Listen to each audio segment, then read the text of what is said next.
Welcome, everybody. Welcome to Pure Cringe, where we celebrate all of the cringe in the Bravo universe. I am here with my dear friend, Michelle Bartchikowski. How the hell are you, Michelle? I'm doing good. How are you? I am awesome. We are now, just to tease you guys, we are in lovely Savannah, Georgia, coming right at you through the humidity. Savannah. Yes. Savannah. My hair made it, yes. Michelle's beautiful curly hair made it. It's taking up about 40 feet, but other than that, everything's all good. Welcome, guys. Welcome to Pure Cringe. You know, we normally spend our time talking about Bravo book reviews, but today we are rejoining our fabulous series, Feels Like the First Time, where we will rewatch classic Bravo TV series, and we are still working our way through, slogging our way through The Real Housewives of New Jersey. Michelle, how have you been enjoying this? Oh, Maria. God's work to watch this. These people are such a mess. It is a lot. Yeah. This is how much we love our listeners, right? That we're willing to go back into this this Italian nightmare. Yeah. It's I fear for humanity every time I watch this, and I wonder who the fuck they think they are. I don't know.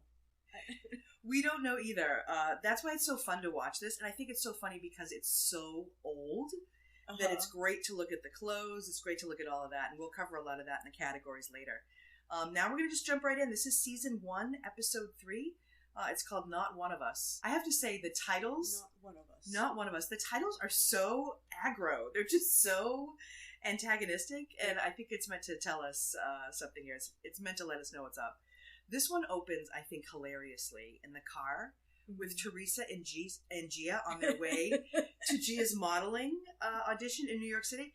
I have to tell you, when I saw this, I instantly had anxiety because Teresa looks like a train wreck while she's driving. She does, and you know, it's the GPSs were not as good as they are now, and you can still get lost in the city, right? They still get wonky, and so she's like practically got her forehead to the windshield, and Gia's giving her a shit in the back. It's so hard to watch because you're right, that GPS looks like a piece of shit. This is why. Not sponsored, but like, what the fuck? Use Waze. There was no Waze then. Oh, there was totally Waze. There was not even Google. TomTom or something? I don't know. There had to be something better than this because it did look like it got her everywhere. I mean, I've driven these roads a few times, and they, to be fair, it can be confusing. Yes. However, I am not from New York or New Jersey, so like, if I was from that area, you'd like to think you could do it better. But we'll do them actually together pretty soon. So she meets with the prospective agent. Spoiler alert, the agent fucking hates these $800 pictures of Gia because they are too pageanty. Now, you have actually 2 perspectives on this, I just realized. So not only are you a photographer, but you went to modeling school. Did? Oh, I fucking totally remember seeing pictures, so don't even play. Oh my god, that was like, I don't know, I think that was like a polishing school thing my mother wanted me to do. Well, and and the pictures were part of it. It was terrible. I was forced to do it. Are you sure? Because it looked like modeling stuff. Yeah. So tell us, what, like, when you looked at the pictures first, so in this first scene where we're just seeing, like, super pageanty pictures, were you like, what the fuck? Or is that normal? Should they look like that? I know what Teresa thinks looks good. Right. And I didn't think that what you think is good. Right. And so when I realized that, like, when she was going to take her shitty taste to Wilhelmina, and the thing is, like, these agencies, they don't do the pictures for you. They expect you to come in with your portfolio. I'm going to ask you that because I wasn't sure, like, is that, so the process is you go and get them done and then you show up and you hope that they like your pictures. Right. And then you build a portfolio with them. But they're not going to do, like, they're not going to, like, take you under their wing and, you know. And they don't, like, recommend a photographer or anything like that.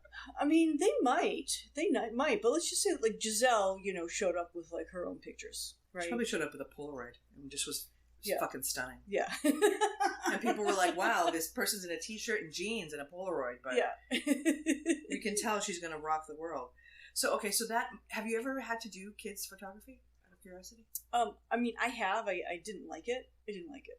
Yeah, it doesn't look like a lot of fun. And honestly, I think it's kind of cool that this lady is literally looking right at Teresa and saying, like, no, your kid is really cute. Yeah. When she looks like a kid. Yeah. When she looks like her. Yeah, and so she says she loves Gia's natural look, and we sort of leave it there. Teresa walking out recognizing that $800 was spent in vain, and now she has to have a whole new set of pictures taken. Right. Oh my god. And then we, like, as if nothing ever happened, we are whipped to a scene with Dina and her brother Jamie. We meet him for the first time. Who's as, like, angst-ridden as she is, right? Like, the same energy. Yeah. like matched energy throughout the whole scene at a place called Props for Today. Yes. So Dina is wearing a fascinating outfit that I'll talk about more later. Mm-hmm. But which I'm never going to get over. And she's helping Jamie actually to set up a backstage area for like where they're calling it like a megastar. A megastar that they can't tell us who it is. But we gotta trust Dina that it's a big one. Yeah. He's, Michelle, I wrote this down, that he's a chef and a stylist, and then I wrote, is that the same person? Typically no, right? Yeah, typically no. So I don't know. I think he's just like the it guy. He's just the guy who could do it all. Like these people know him, and so he's able to put some meals together and create a nice space. Yeah, I just don't feel like the same. I wouldn't want someone who styled me to cook for me. Yeah, I guess I don't understand the job. I don't either. I should have Googled the guy. I don't know how much it would have told us. Well, I think that the camera work that we actually see, is frankly all we need to know. Like frenetic camera cuts, right? To like him picking up lamps, him looking at rugs. He has ADHD moments all over this fucking store. Yeah, I need this. I need that. We're taking that end table. Yeah, I need. Yeah. Yeah, I love these. Oh, a leopard is in. Oh, then we don't want it. Yeah, we got to be ahead of the curve. Right. He's like, I love. So it's just literally, I felt like it was Dina with a penis. Right. But I liked his stuff that he picked out better than Dina's stuff. Michelle, I would like things that a blind person from Uganda picked out rather than what is in, and we'll talk about that too, what's in her house. It's kind of crazy. So they bring it all back to her house. Yeah. And then she starts like whining a little bit. She starts talking about how she's in demand, but she feels overworked. She feels like it pulls her away from her daughter. Yeah. And she says that she waited or wanted all her life to be this level of successful, but she's really conflicted because she was raised to be a wife and a mother. Yeah. And I thought to myself, is this filmed in 1955? I don't even remember people thinking like this in real life. Well, let's see. How old would she be now? I would say she's our age. Okay, so she's like, early to mid-50s. Yeah. Gorgeous, obviously, still. I don't know. I don't think my parents told me that. I'm not so sure. I don't know. So, but I didn't come from like a big traditional family. So there's nothing, we weren't traditional in a lot of ways. Well, it's funny. My family was, and there was never anything other than you'll go to college, you'll have a career, you'll do whatever, or actually more specifically, for my mother was you'll do whatever you want. Right. You can do whatever you want. Right. I don't know, because then you look at Carol and she like wants Caroline? Caroline, sorry, Caroline. She was told the same stuff, obviously, but she wants to tell her kids like, that you got to do it all. And well, she was told it first, right? She's the first of 11. Mm-hmm. I was thinking about this the other day. I was like, I wonder if like the message gets watered down as it goes down between the first of 11 kids and the 11th of 11 kids. Or if you're still being fed the same kind of thing, because, Dina's going to tell us pretty soon that she was, doing laundry for 11 kids. Right. When she was Lexi's age. Yeah, that's so crazy. And what did the boys do? Well, so that's the traditional family. So, with my mother, so she was in a family of 5. Her father died when she was an infant. And it was my grandmother, and then she has an older sister who was the oldest, kind of like Dina and Caroline. My mother's the youngest. And then in between, 2 brothers, my Uncle Dick and my Uncle Frank. Mm-hmm. Literally, like, the way that they sort of were all set up was that, my Aunt Jo was much older than my mom and got married very young. And then my mother had to do the work. I used to, like, in my mind, think of her as Cinderella. Oh. When I was little, like, my mom had to stay in and, like, clean the house, cook, do the beds, and thankfully probably none of Uncle Frank's kids are going to listen to this, but, like, I know, very specifically, I've been told by some of my female cousins that they used to make the beds of their brothers growing up. That's disgusting. Right, which feels to me like so strange. Like, I was barely asked to make my own bed, by the way, in PS. Forget about being asked to make, like, my brother's bed. So I think that in those traditional families, there are still that, like, little bit of skewed values up until probably the last 10 or 15 years. Okay, yeah. Which is gross. But yeah, so we leave Jamie and we don't see him, thankfully, again. Because his ADHD and my ADHD. I was kind of wishing that I'd see him maybe not sunburned. Yeah, oh my god, he looks like a tick that's going to burst. Yeah, I mean, his ADHD and my ADHD just don't match. And then we head right over to Jacqueline's house. Yep. And Ashley's grades are in. And Jacqueline takes her into the kitchen. Dun, dun, dun, dun. The huge brown kitchen. And it's where it says, bless this family. I don't know if you noticed this. It says, bless this family in Italian on the wall. So Ashley just can't pull it together, and Jacqueline is really worried. And I feel bad because I feel like mothers like this exist all the time, like these moms of children that don't give a shit and that are really like hurt by their kids' behavior. So Jacqueline tells Ashley that she was brought into school because Ashley has been excessively tardy.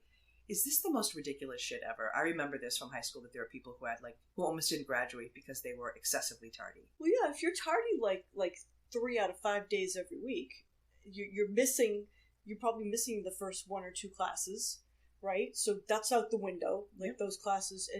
And what is it that you're doing that you're late all the time?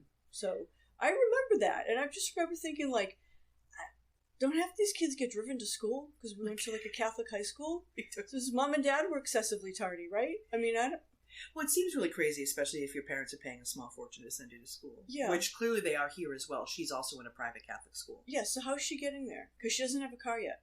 No. So interesting. She's probably just not ready when they're waiting to take her. I would throw her in the car in her sweatpants. But you have to be wearing a uniform, I'm sure. Yeah. I feel bad because she actually has failed 2 classes. She failed geometry, which I almost failed. I got a D-, and history, which I never fail. And I don't know if you noticed this. Ashley keeps flipping her head from side to side, and it's making me crazy. She keeps doing this thing where she's like tilting her head to the side and kind of looking at Jacqueline. It's making me nuts. See, I think she's got like a learning disability. I don't know. There's just something about like the vacancy of her. She's a vacant lot when you look at it. Really, there's a tumbleweed blowing through the back. And lot. I think she's just managing to try to just like keep it out. And my suspicion is that maybe she had like a learning disability, and they're putting a lot of pressure on her. And Jacqueline was too busy being a young single mom, which was really maybe hard. She's undiagnosed. Yeah, maybe she just didn't know to diagnose her because she just prayed for a new day every day. Well, yeah, I mean, it sounds like she struggled a lot. Yes, so maybe that went by the wayside. I think we'll find out. Jacqueline actually tells us that she has no more chances. She tells Ashley, like, listen, you have to get it together. You don't have any more chances at school, or you're not going to graduate with your class. Mm-hmm. And so she has to attend summer school, which I think really sucks. I feel bad because, I mean, I would have had to attend summer school. My parents actually got me a tutor because freshman year I failed algebra. Okay. And so I had a tutor, thankfully, because it would have required my mother, not my parents, but my mother, to take me from Everett to Wakefield every day for summer school. Oh. And that was not a thing that was going to happen. Yeah. And my first grade teacher's husband, Mr. Hanlon, he was really nice. He's a really nice guy, or was a really nice guy. He came and he tutored me, and he helped me, and I had to pass a test at the end of the year. Okay. But I can see how it's like a hardship. Now Jacqueline has to actually take her into school. It's a whole pain in the ass. Right. And Jacqueline says she's embarrassed. And it's like... And she's mad. She's angry. Yeah. She's got to do this. Yeah. I mean, I just feel like it is. Like, it's got to be so embarrassing being called in to like, hear, like, the report from the teachers basically say to you, like, your kid sucks. Like, whatever you're supposed to be doing, you're not doing it. Yeah.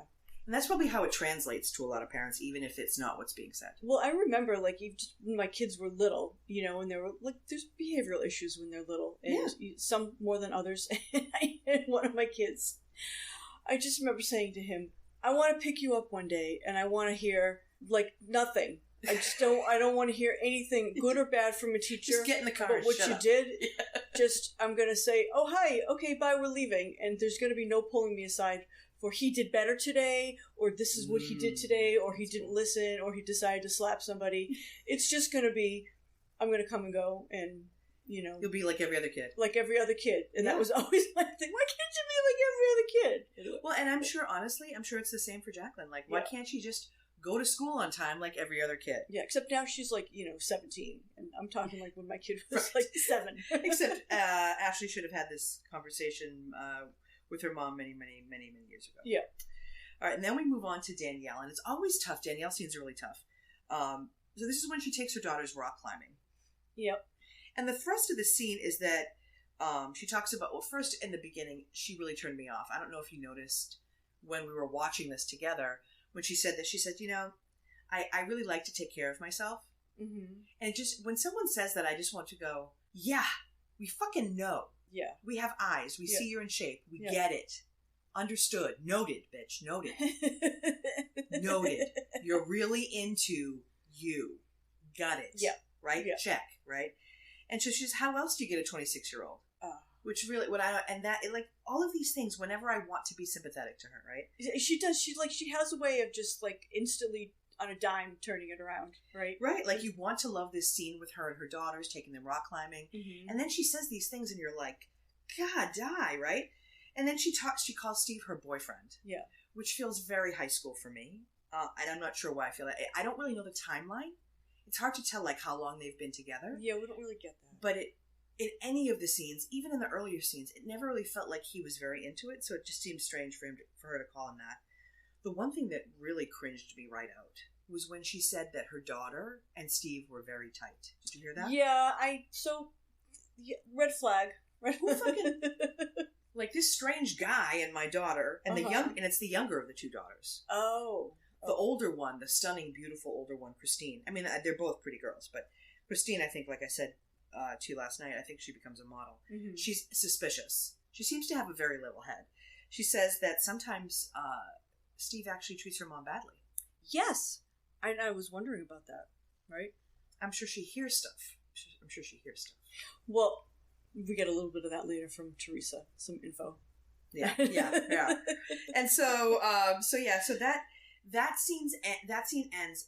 Literally, the whole scene was just, the entire thing was just more exposition on the relationship. It was more about her. It was, it's one thing to say you're going to get into shape, but it's another thing to do it long term, commit to it for the rest of your life. Okay, I get you, Danielle. I get you. Yeah, we're happy for you. Yeah. Like we get it. Yeah. And that just felt like a filler scene, honestly. They had to get the runtime of the episode. Yeah. Because I felt like it didn't bring anything. But this next scene is one of my favorites. So this is we whiplash to an even browner, larger kitchen than Jacqueline. So you thought that one was brown and large in Italian.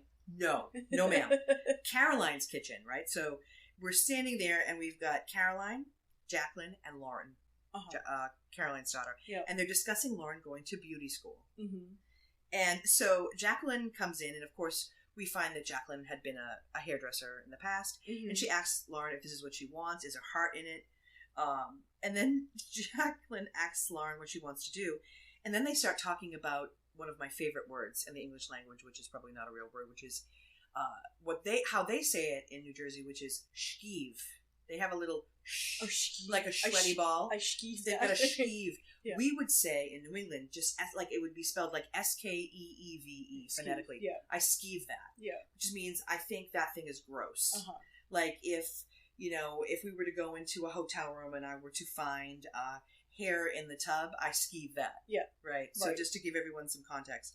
So they're just saying it a little bit different than we do, that we grew up doing in Massachusetts, but it means the same thing. Mm-hmm. And she's saying she skeeves, or she's disgusted by the whole idea of like waxing or like touching people, really like touching people. Right. So I'm not so sure what it is she's interested in here in this business, because it's all about. Because I've wondered about that. You're like, why the fuck is she going to beauty school? When somebody's like washing my hair and they're like doing like a really nice job washing it, and then I get this like scalp massage, and I think to myself, you must really like doing this. I guess you like it. I guess, like, because you're passionate about your job. Yeah, which is really good. So I'm sorry, but if you can't just like shampoo someone's hair, you can't get over that. There's other things. Well, that's what she says. So then she says, and I need you to help me figure this out. So, and if anybody knows what Lauren is talking about here, please leave this in the comments on the post on this episode. She won't wax anyone, since she says Chucky. Yep. Or BB. Yep. Do you know what she's talking about? I think a Chucky is like, his wiener. Okay. Yeah. And so the BB is a vagina. Yeah. Okay, cool. I wasn't sure which was which. Yeah. Okay. But I don't really know what I get. I think I get Chucky, but I don't get BB. I don't either. So if anybody knows, please let us know. It might be a regional thing. Uh-huh. And then Caroline says something that I think we both probably agree on, which is she should do everything. Caroline wants Lauren to learn the entire business so that she'll have credibility when she starts to own, because Caroline wants her to own her own business, and so that people will respect you. And so they go to, it just cracks me up. They go to the Artistic Academy. Yeah. And the whole walk around is basically, I feel like, is like Lauren looking like a deer in headlights. Yes. And she's like thinking like, I have to touch this. I have to touch this. Yeah. She fucking looks terrified. Yeah, she does. She really just upset. And I have to say, it was funny because the school actually looks really nice. Mm-hmm. I've talked to you before about me doing those like fun mystery shops and stuff. Yeah. I've actually done a couple that were beauty schools where you walk through them and you take pictures. And this one looked pretty nice. Yes. But I will say that it feels 100% like Caroline wants Lauren to do something. Yeah, she wants her to do something. Underline the something. Yeah. And this seems okay-ish. And I think Lauren has interest in makeup. Yes. But I don't think her interest goes beyond that. And I don't think... And she's just immature and young enough to think that all you have to do is go to school and get a degree in makeup artistry or whatever. Right. But also, I'm wondering, didn't she ever have any other interests? Like when she was younger, didn't they do things and see what stuck to the wall? I think, and I think it was last episode where Chris tells us basically that Lauren is not very bright. Right. And so that was kind of him on national television, or international television. Right. But I think it's much more of a thing where she did not do well in school. Yeah. Because I think if she did, they'd, like Albie, they would be trying very hard to get her into a college. Or they would have got her into a college already. Why don't the girls do well in school on this show? Well, I think it has to do with the way that some of them are raised, and I think that's the case with Ashley. Uh-huh. And I think with Lauren, I mean, there are always people who have like alternative paths. Right. And she just might have one. And so I think it's interesting that she's choosing to even talk to them about beauty school, but you can tell it's because she doesn't feel comfortable looking at them and going, I don't want to do this. Right. But she doesn't have a backup to argue her way out of it. Absolutely not. Yeah. And I think that's very much around the way that Caroline has raised them, if we've even learned anything about it in the last 2 episodes, right? Yeah. That Caroline would tell you. I feel like she's the kind of mother that's like, you know what, Michelle, I'll let you know what you're interested in. Hold on a second. Yeah. I'll let you know what you should major in college. Please hold. And so then we end our time there, thank God, because it's just excruciating. And we become best friends with Teresa and Gia as they head to Exist Model and Talent, which is actually next to a bodega. I'm not sure if you saw that. She shows up with literally dozens of duffel bags and garment bags. She just opened the trunk and they were all pink leopard vomit bags. They just all start piling out of the car. This is for the reshoot. Yeah, right? For the reshoot. And so she unpacks it, and it's basically the wardrobe for either a very small drag queen or an Ethel Merman impersonator. I am not sure which. Like, if someone threw on those clothes and started singing There's No Business Like Show Business, it would not surprise me at fucking all. These are not everyday outfits, Michelle. These are the kinds of outfits that, like, Charo might have worn on the Love Boat. If anybody doesn't know that, please Google or throw in Charo into YouTube. You would love Charo anything, really. Is so, worth it, this just feels so strange because this is like, I'm exhausted by this photo shoot. I feel like Gia does at the end of the photo shoot where she's like rubbing her eyes. She's like, I don't want to take any more pictures. I just can't.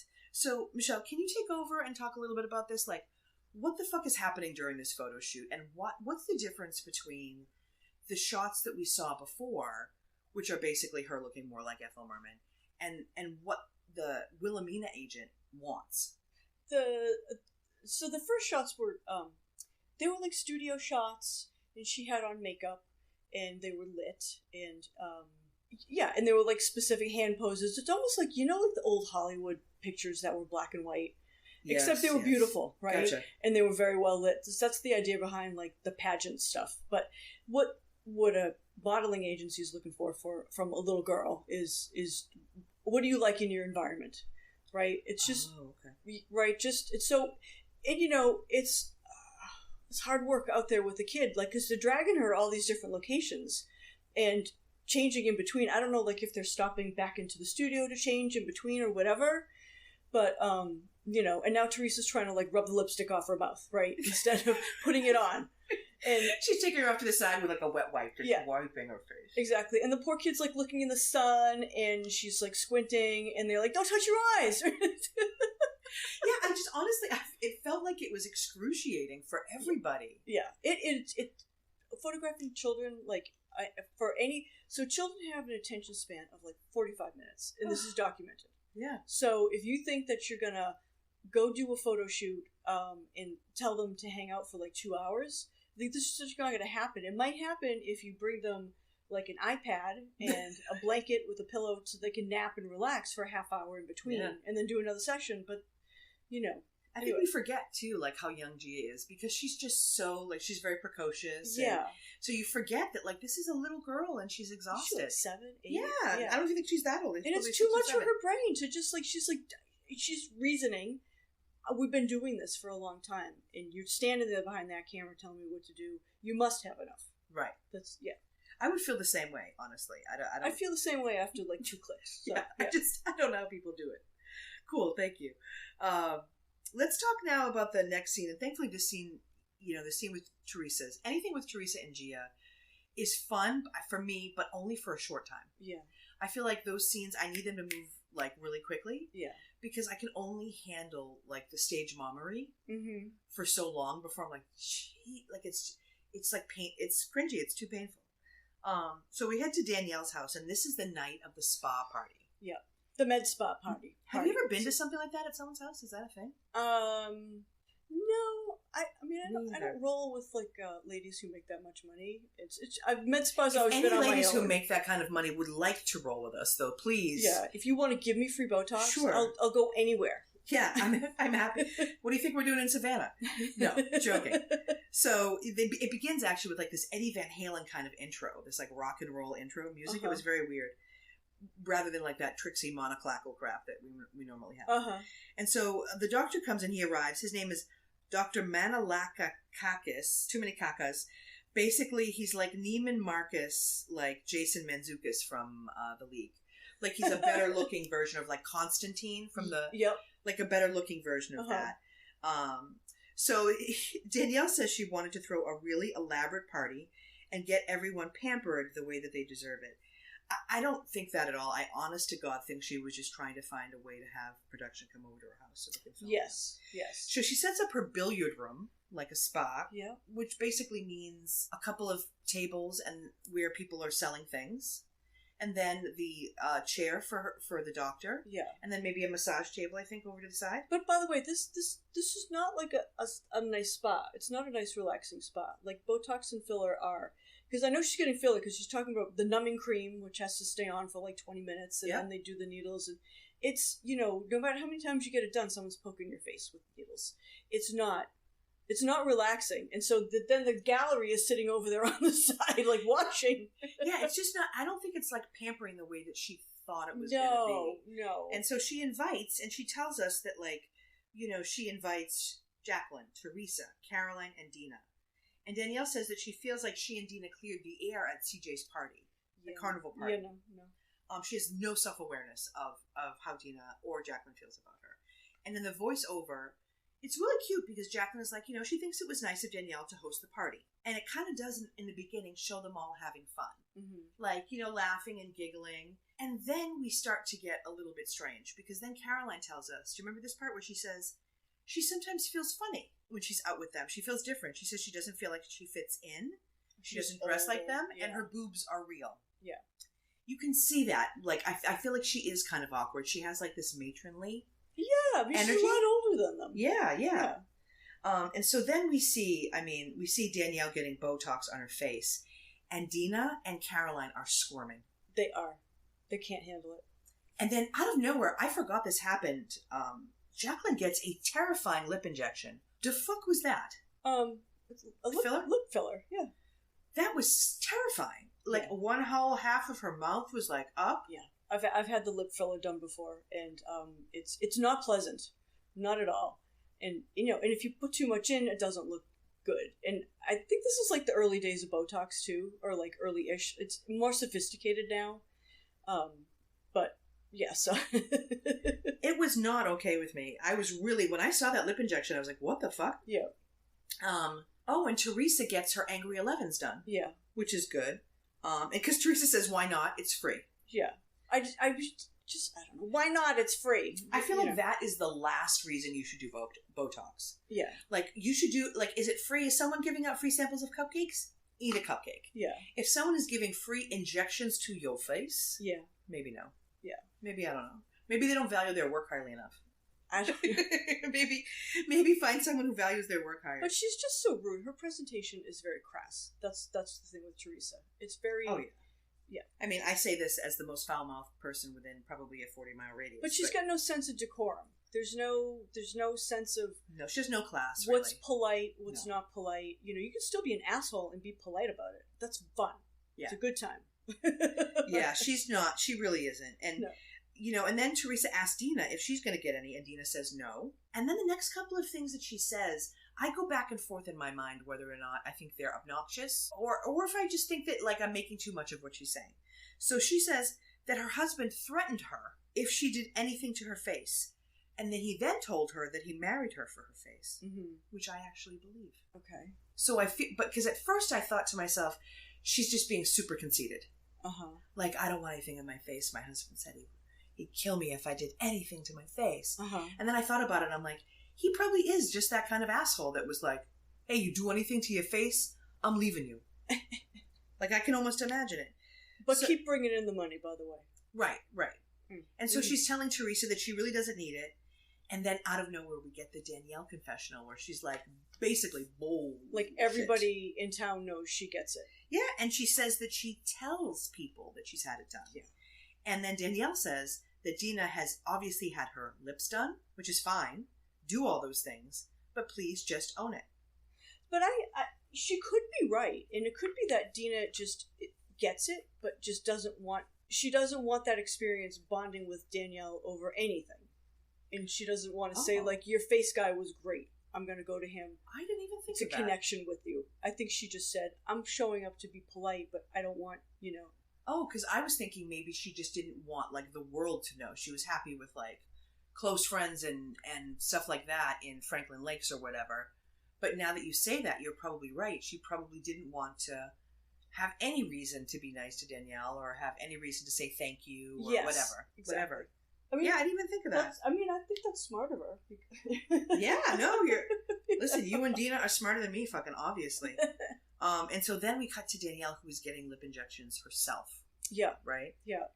It is a huge needle for the Novocaine, FYI in the PS, or was that the actual filler? So I think she had the numbing cream. Oh, and okay. then that was or it could have been, that could have been the Novocaine. And then they were going to fill her after that. I don't know. I'm not sure. Whatever it was, that's a hard pass for me. It's a hard pass for me. You know, and I wouldn't mind, but I mean, I have dental work done all the time, and I don't have a problem with it, but I just don't like the idea of that on my lips. That's not okay. Caroline starts freaking out, saying the whole thing is fucking bonkers, right? She's it's just like, she crazy times still. 10. Yeah. She goes, this whole thing is crazy times 10. Yeah. If she could get up and, like, stomp her feet and, like, do, like, wiggly things because she's so freaked out, she would, Yeah, it's like a drinking game. Everybody drink when Caroline tells us she's old school in some fucking way, please. Yeah. You know, like, it's like, in some way is she going to tell us that she's old school. She's old school even when it comes to aging. We get it. Yeah. We get it. So then, this is where I think, you know, I think it gets a little mean girl. But Danielle says something here that causes it. Right, so first Dina makes a snarky comment about wanting to give Danielle the injections to hurt her. Right. And Danielle hears this and is hurt. And then Danielle says that Dina likes to turn up her nose at her. And says that Dina tries to make herself look better by making other people look foolish. And it made me think of the thing with Garcelle and Erica Jane, where Erica Jane is like, don't try to make me look bad. And Garcelle is like, I don't need to make you look bad. You do that on your own. Yeah. And I thought, yeah, Danielle, you don't need to worry about it. You're going to make yourself look bad in about 30 seconds. Yeah. Hold my beer. And so just when I'm starting to feel bad for her, Jacqueline asks the doctor his name, like, where's your practice? Yeah. And so he repeats it, and he says, Dr. Manilakakis, I think is really how you say it. But then Danielle says, I can't even say his name, but I can say cock. Right. And there you go. She always does that. She's always going to bring it back to sex and like, fuck. And why? I don't know. It's really fucking annoying, and that's all Dina needs to, you know. That's all they all need to think, to like be confirmed that she's the piece of shit that they have always suspected, right? So as soon as she says that, you know, because she's just so crass and desperate, Dina says, we know. Yeah. And Danielle hears that, and in her voiceover she says it was like a slap in the face, and that she opened her home to all of them, and that they insulted her. And the last thing she says, which I think was funny, she's like, apologies, Arinawara. Yeah. And I was like, I think you're going to have to hold your breaths for those. And so, you know, like, I don't know that that's going to happen. So that scene ends, and then we go to Dina and Lexi, and it's the day that Lexi she's telling Lexi that she has to help out more. Right. It's when she starts saying, like, I've turned down big jobs because she wanted to be home at 3:00 when Lexi got home from school. Right. And I still can't be in her house for very long. Like the scenes that are in her house, I can't really look at them. Sometimes I have to like look up and like look away because her style is very like it's early Italian whorehouse. Like it's like, which I recognize as a Sicilian myself. I recognize it. And then there's like the cute end of the scene where Dina is talking about how she hired a nanny. Yeah. And Lexi is just being funny, like, can we make her wear an outfit? Yeah, yeah. Can't she learn how to do the things? So just kind of, I think it's another filler scene. I think there are a lot of filler scenes in these early episodes. Yeah. Until they sort of get the momentum going. Yeah, they're trying to really suss out the situation and what they can expand upon, I think. Yeah, and I think that's like an ongoing process. Yeah. Because I think these little scenes are not, they're like the B story. Yeah. They're the B storyline, clearly. Because the A storyline is Danielle. Yeah. And so we head right back to her again. So we go back to her house where she's invited Jacqueline and CJ there for a barbecue. A play date? Is that the... No, it's a barbecue, actually. She brings her son over. Yeah. And the two daughters are there. And they're playing. Right. Yes. And then Danielle is talking about her birthday plans. And then she brings up the fact that she's not going to invite Dina. What did you think about that? And Jacqueline visibly looks uncomfortable when Danielle does this. Yes. And, I don't know, does Danielle like to make her friend feel uncomfortable, or does she notice it? Well, I think it's that, Michelle. I think, like, in reality, I think that Danielle is so self-centered. And so self-involved. And I don't even mean it in a bad way. I think that it's like she can't take her head out of her own ass. Right. That I don't think she can look at her friend next to her, who has also repeatedly even said it to her directly. Please don't talk about Dina. Yeah. She's sick of it. And she doesn't want to be involved. Yeah. And so she says she doesn't want to bring Dina, and she says something about the fat lady singing, and then insinuates that Dina has gained 30 pounds? Yeah. What? I'm sorry. I'm sorry. Has she been anorexic prior to that? I want to look like Dina. I want to be fat like Dina, please. That's what's going to be the title of my autobiography. Yeah. Fat like Dina. Yeah. Yeah. It's so hard to watch her like this. Even her youngest daughter participates. Did you notice that? Yes. Not nice. Like that I thought was really gross. The fact that her daughter would weigh in about an adult. Yes. And she wasn't corrected. Yeah. Immediately. Yeah. Can I ask if one of your kids did that? I'm just curious. If your kids like said something snarky about like an adult. They have like in private to us sometimes, but never in front of other people. And I think we just sort of have that understanding that, and I can see them maybe like on the sidelines getting the vibe, and I'm like, I think they're going to mention this later. But no, and I don't really know how we got them to not do that, but they just kind of know that you're not supposed to really be involved unless you're asked. Yeah, it felt just super inappropriate for her to speak that. Yeah, and again, and I also too, we water a lot of things down that we would tell our kids. Right, I think that Danielle tells them everything. Yeah. Says everything in front of them. And I often would say like this is the watered down version because I don't really think you'd understand the full scope. So I'm just going to give you this is adult stuff. The cliff notes, right? There's the basic understanding of like why you think this is going on. But, yeah. So, and I think you're right. I think it's because you didn't do it in front of them. Yeah, because I think Danielle does. Because she says that Dina is the most, and this cracked me up. She's the most abrasive, condescending. Yeah, which is basically talking down to you while you are covered in moisture. Yeah, and then schwitzing. Yeah, most annoying and frustrating excuse for a human being she has ever met. Amazing. Okay.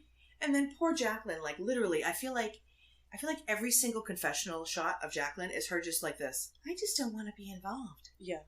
I just don't want to be involved. And I just want to go, are you saying this to Danielle or are you just telling me? Right. Poor thing. I'm not sure. And then I love this. I love when people have this completely misappropriated idea of why someone feels something. So Danielle says in her confessional, Dina just doesn't like me because she's threatened by me. Mm-hmm. She says because she knows things about Dina. Do you think that's true, or do you think that's just her talking shit? Okay, I don't know, because we've gone through this before. There's something that happened with them prior to the whole show. Yeah, and I don't know what it is. I'm seriously, if any of our listeners know, we're dying to know. Yeah. I can't tell, but I feel like Danielle is so delusional in every other way. It's hard for me to believe this. And I think she likes the drama is the only way she understands how to communicate. I think she likes the drama. Yes, and also, if we're being honest, parentheses for everybody, like sidebar, her drama is the reason why the show is so good. Yeah, right. As obnoxious as she is, her drama is the reason why we're like, what the fuck? The reason why I have 5 pages of notes. Yeah, is Danielle drama. If this was all Dina and Lexi, we wouldn't be watching this show. Yeah, I think massaged the right way, she could have gone on for many years in the show. Absolutely. Yeah. Yeah. I feel like she goes nuts. She blows her load far too early.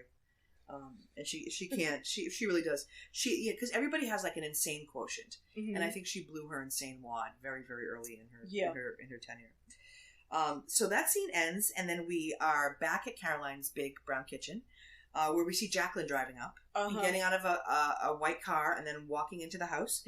And she says she needs to talk to Caroline, and she says she's so stressed out about her husband Chris, who is Caroline's younger brother, and that she tells them that Ashley has had like an epiphany over the last few days and recognized how she fucked up and cried and got really contrite, which I can imagine that takes a little while for the shock to happen for you to realize like, wow, I really fucked up my school year. Yeah. So she said that she cried and she apologized and seemed to understand what she needs to do going forward, and that Chris wanted to encourage her. He seems like a sweet guy, misguided but sweet, and he went and bought her a car.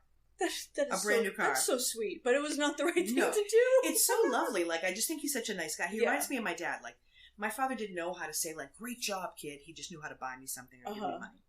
So I think that that's a little bit of it, too. He doesn't really know how to be, like, warm with her. Yeah. And everybody fucking loses their mind. Yeah. Like, literally, I felt like Manzos kept coming out of the woodwork. So, because at first it was Caroline and Lauren. Yes. And then Albie comes in. He's like, what the fuck is this car? What the fuck? Yeah.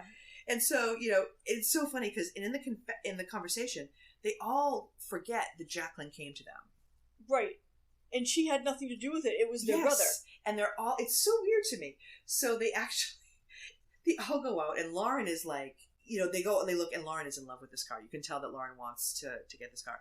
By the way, I have convinced myself that Lauren is like a husky Joyce DeWitt from Three's Company. Fight me on that, people. Fucking fight me on that. Three's Company. She's a husky Joyce DeWitt. She's a husky chick from Three's Company.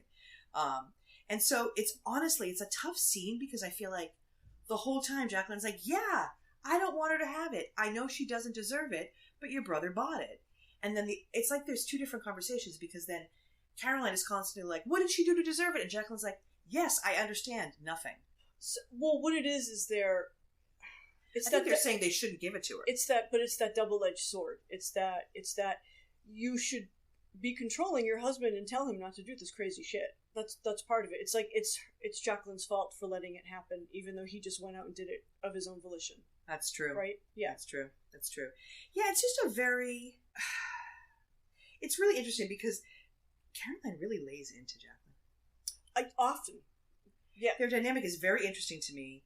Because I think Jacqueline also deflects a lot here to Chris. Like, yeah, Chris went and bought it, but like, what kind of relationship do you have with your husband where he goes and buys shit for your daughter, not his kid, your daughter, without consulting you? Well, maybe he has a good relationship with her. Maybe he's tried really hard to act as a dad and just be really loving with her. I don't know. Maybe. But wouldn't you expect Brian to just go like, hey, I'm going to buy one of the kids a car? No. If it was something like he really wanted a surprise and he really wanted like a big bang for it and he was really happy and he was able to do it, no, he wouldn't say anything to anyone. Really? He would just go buy it? He would just go buy it, yeah. This is why I'm not married, see? I mean, if it was something... Because I'd be like, what the fuck is your problem? Well, if there was money, if there was no money, he wouldn't do it. But they obviously have the money. Oh, they're loaded. Yeah. But I'm saying, like, I feel like he should have discussed it with Jacqueline because... the daughter, like, they've just tried to take everything away from her, right? Yeah. They took away everything. They stripped her room. She had no phone. She had nothing. There were other things that they could have done rather than blow their load on, like, a big car. But on the other hand, thinking, I had a kid who, like, was in, like, a lot of special ed. Like, took a long time to really get him on the same page as everybody else. But what we did was a lot of positive reinforcement. So instead of taking away, because taking away meant nothing to him. Like because there was something else. I mean, to Ashley. Yeah, but when something like went well and he got rewarded for it, that meant a lot. And a hundo P getting in touch with him and telling him to ask for a car. Yeah. So yeah, I am cluing him into this shit. Hold tight, honey. You're getting a text from Auntie Maria. All right. So this next scene is one of the most interesting scenes as well. So we whiplash again to Danielle and Steve, Teresa and Juicy Joe, and Jacqueline and Chris Loretta, her husband, at dinner. They're on a triple date. Mm-hmm. Danielle says after all the drama at the spa party, she's happy to be out with her true friends, Jacqueline and Teresa. Yeah. Okay.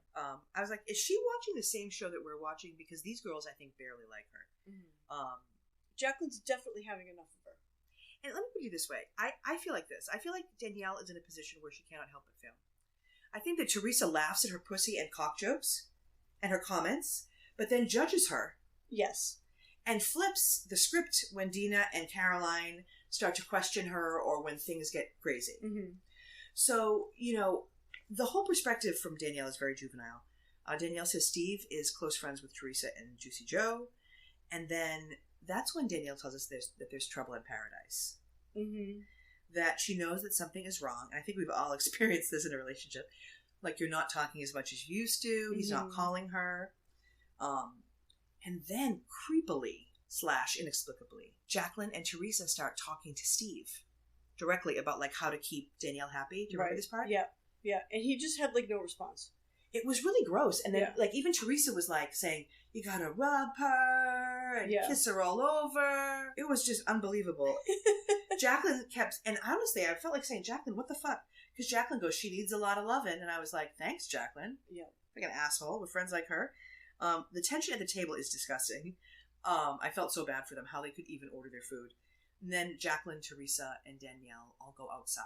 Yep. They say they're going to the ladies' room, but they go outside to talk. And so this is when things get strange. So she's saying that she doesn't understand why Steve is pulling away from her. Mm-hmm. And the fact that he has time to hang out at Teresa and Joe's. But then she says, but I've got the pussy. Yeah. And she says that it's so weird to me, too, because she actually says to them, and I don't know if you remember this, she says that she was planning on breaking up with him at the dinner table in front of all of these people. Like, what? Who the fuck does this? And that's when we start to get the first real confessionals of people saying, people that we thought and Danielle thought were her friends. Wait, she said at that outside? Yeah, she said she had a confessional, and she says that she was planning on, because she says, Teresa tells her to confront Steve and see what he says. And then Danielle says, in a voiceover sort of confessional, that she was planning on breaking up with him at the table. Yeah, no, and she's backtracking that. She's backtracking it. Oh, totally, totally, right? And so that's when we get that Teresa confessional where she first starts to let us know that she's all set with Danielle. Yeah. She says she doesn't want to get involved in more drama, and that she's already sick of her. Yeah. And that she's ruined the dinner. Yeah. Teresa, when somebody fucks up my dinner, it's don't fuck with... Don't fucking do it. Michelle likes a tremendous amount of protein. And you know what? It's a dinner. It's like people sacrificed and worked to put this food on the table. I want to eat it. I want nice. Well, that's the thing. I feel like Danielle, she could fuck up a free lunch, as they say. Well, yeah, she's constantly pissing in the pool. Yeah, she really is. And so thankfully that scene ends. We have a really quick scene, and it's another throwaway, I think, back to Wilhelmina modeling. Yep. Where Teresa shows the pictures. Yeah. Where part of them are still pretty... Yeah. I really was like, I don't know what's wrong with this lady. I don't know what she doesn't get. Half of them are still pageanty. Yeah.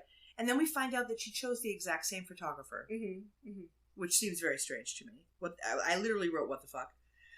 It's a very quick scene, though, but because of how it ends nicely, is that the woman, I think her name was Marlene Wallace, tells Teresa that she's going to accept Gia, and they're going to take her on. Because... she found at the end of the pile four pictures that were good, and they were good. They were exactly what was needed. Yeah, and it was cool, I guess, that she could just prove that she was capable of being able to take those pictures. Right, but there's something that Teresa does in this scene where she's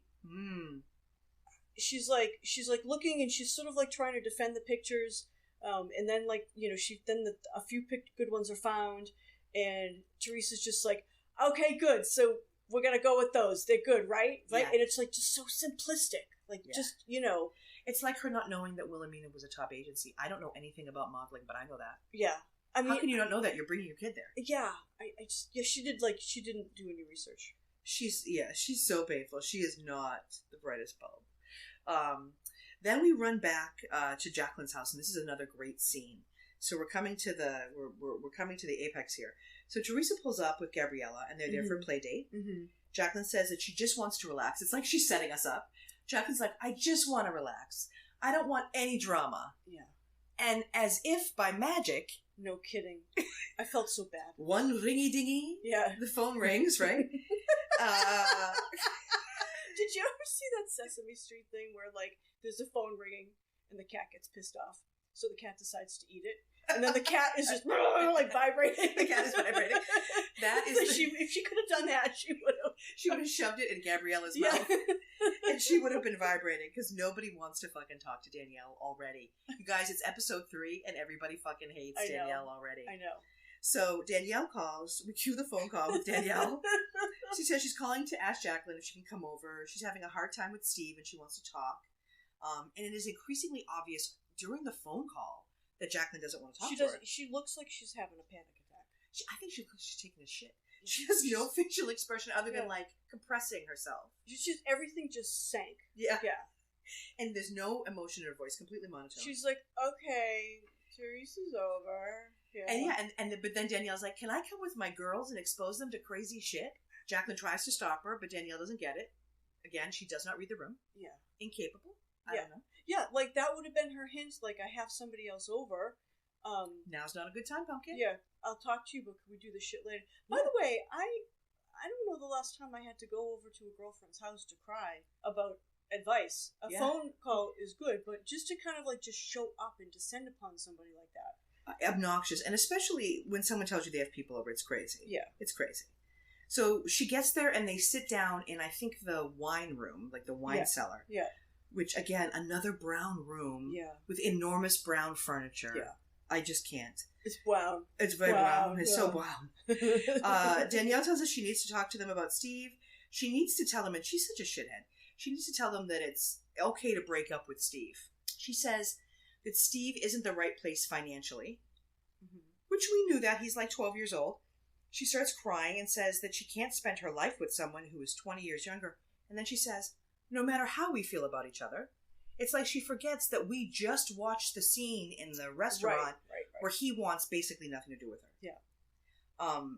I still can't, like, I don't know what, if he has stopped taking your calls, an engagement ring is not the next step. No. Like, I don't get it. Teresa comes in and, like, starts talking about how, like, none of this is what he says about her. Oh, this is upsetting. Yeah, and he says, now Danielle says how in love they are, but that isn't what she hears from Steve. Right. He just goes there every day for his routine blowjob. Yeah. And it was so funny the way that she says it. You can tell Teresa is, like, hesitating, but then she's like, she goes there for his routine, and it's like, one Mississippi, 2 Mississippi, 3 Mississippi, blowjob. Yeah. And then maybe that's the meanness that the daughter hears. Right. Right. Yeah. It's not mean. He's having a great time. Yeah, he's having an awesome time. Or maybe she's like, let me suck your dick, and they're fighting about it. Probably. Right. And then Jacqueline says that Danielle just wants to vent, and I think she just wants to get more camera time. Yeah.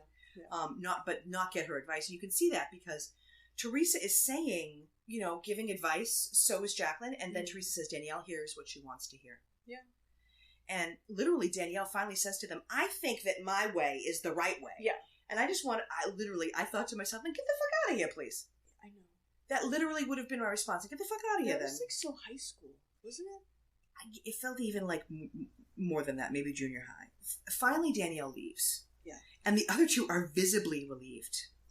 And then they sit down and they start to debrief the conversation. And then each starts to talk about rumors that they have heard. Mm-hmm. And this is where it starts to get gross. So Teresa says that she has heard Danielle seeing like 5 guys. Jacqueline says, it's hard to know what's true. If she was actually her friend, though, I think she could probably, ask her. Mm-hmm. Teresa says she's heard a rumor that she was a stripper. And then Jacqueline says she wants to talk to her about it. But she doesn't want to embarrass her and hurt her feelings. Right. But you'd rather talk about it on national television in front of the whole world Yeah. than just take your friend aside and go like, did you fucking do this? Uh-huh. I don't understand. She says that she is getting pressure from her family to end the friendship. Because, of course, the family is not just, Dina and Caroline, it's her husband. Right. So they're all talking about this. And so when they decide they don't like someone or they don't want you to hang around with them, they expect you to toe the line. Because her being upset is going to upset the entire ecosystem of the family. I don't necessarily think that's a bad thing. Yeah. Because I'm like a keep the peace kind of person. Yeah. Well, no, I get it. I mean, we do see these, everybody's hot potatoing Danielle and Jacqueline, though. Yeah. Like, Dina's like, not my problem, she's not my friend. Yeah. And with Caroline, I mean, God bless, what the drapery is she fucking wearing? She looks like she's been wearing, an ace bandage on her head. But she says she wants to investigate. She's suspicious now, and she wants to investigate. I love that. Right? Yeah. My sister would say the same thing. No, same. Yeah, love it. All right. Well, that was the episode. Let's head into the categories real quick, Michelle. Mm-hmm. So we'll start with the first one, which is who won the episode. So my nominee is Lauren, because she's still not paying for shit and doesn't have to work. What's your nominee? Oh my God. That's terrible. She still doesn't have to do anything. That's terrible. She can still be Fat Joyce DeWitt. Yeah. Yeah, I had a hard time with this one, like who won the episode. I mean, there's part of me that thinks that Danielle won the episode because it was all about her. Yeah. Yeah. All about me. All about me. Awesome. That's your pick. Awesome. This one is so fun too. Biggest fashion disaster. My pick is Dina when she meets up with her brother when she's wearing the jeans, white flip-flops, the white baby doll shirt that's eyelet with the rhinestone peace symbol. That was as big as her head. Yep, and then an enormous black and white snakeskin bag. Yep, and they're those pants. They're like capri and they're tight. I think they were like capri boot cut or something that kind of flayed out or whatever. They were bad. Is that yours too? No. Okay, what's yours? No, mine's Carolyn's the drapery, the green thing. Oh, the green and green blue thing was with ginkgos on with it, the or Asian something. kind of yeah. Look. And her tits were out. Her tits are always out. Yeah, well, when you have tits that big, I feel like you got to buy a tarp to cover them. There's something I liked about it, but I really was just like, I don't know. I wanted a close-up shot. I'm with you. Yeah. All right, and then our last category, the moment of pure cringe. Like, what was the cringiest moment for you? For me, it really was Danielle's daughter Jillian, weighing in with those snarky comments about Dina. That was the grossest for me. How about you? The grossest is I know. I've been thinking about this. What do I pick? I have to say it was the mouth shot of getting the Novocaine, and she's like, and I can say cock, and I just thought there you go. You've done it again. You have done it again. And if anybody kept a log of when you do this and you create a reaction from other people, this is a pattern. She's a heartbreaker. It really is. You think that she's going to have a normal moment, but she can't go 5 minutes without mentioning sex and drawing the attention onto herself, and it's really painful. No, I agree. That's a great one. Oh, this was a fun episode, Michelle. Yeah. Well, everybody, thank you so much for listening. And, we always like to say, be kind to each other, right, Michelle? Because anyone can be a cunt. That's right. Right. Thanks, everybody. Take care. Thanks for listening. Thanks.